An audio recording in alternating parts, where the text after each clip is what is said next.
Because, okay, one of the biggest problems with getting into cybersecurity is, okay, if you want to become a developer, you write code, right? You write code, you have a code base to show, you have GitHub history, you have a portfolio of projects, right? You want to get into cybersecurity, it's the same thing. You do security projects, you have a portfolio, you have something to show. But it's like, well, what the fuck is a security project? And what skills do you need to do cybersecurity projects?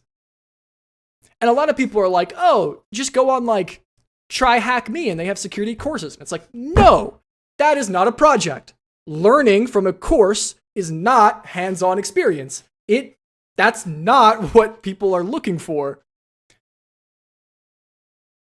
It's just not. So the question is, what the fuck's a security project? And that's what that's what I learned these past few months.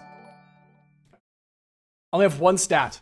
Stat number one, 95% of businesses rely on Active Directory. So what does that mean? This is the most common attack vector, like things that people want to attack, right? And it's old. It's old and it's messy and it's complicated. So that's what you need to do. So what's like one of the first projects I always recommend to people trying to get into cybersecurity? Set up an Active Directory environment in your house. And you can do it all in virtual machines. So you can download VMware Workstation, or you can download VirtualBox. And then what you do is you find you create a Windows Server VM. Create a Windows Server, 2019 or whatever.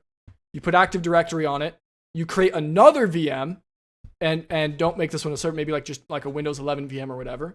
Join it to the directory, and then you can start doing things like separating the network, segmenting the network. You can add in a firewall, right? You can add in like pfSense is an open source firewall that you can throw on top of this, right? And you can start adding security features.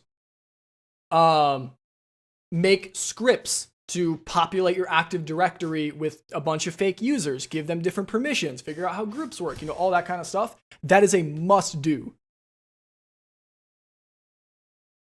I hated Active Directory. Yeah. So if you want to go into security, you have to understand Active Directory. What are some other good examples of projects? Well, okay, what will this teach you? This will teach you, there's a lot that this will teach you. It will teach you Active Directory. It will teach you virtualization, because running virtual machines is very, very important. Now, when you're doing it at home on like VirtualBox, it's a little bit different than enterprise virtualization, but it's a good start.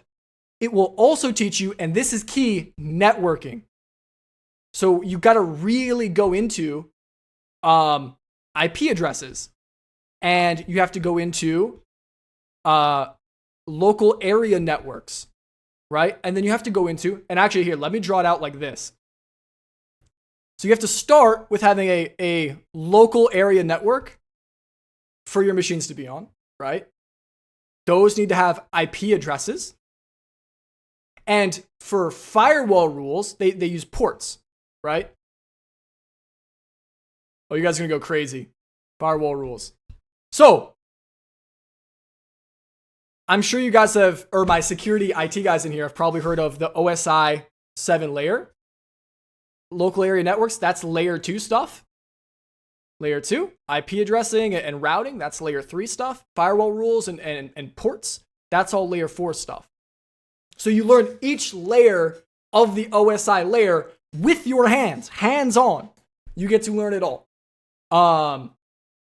So yeah, you get to learn, LANs and frames, IP addresses and packets and subnets,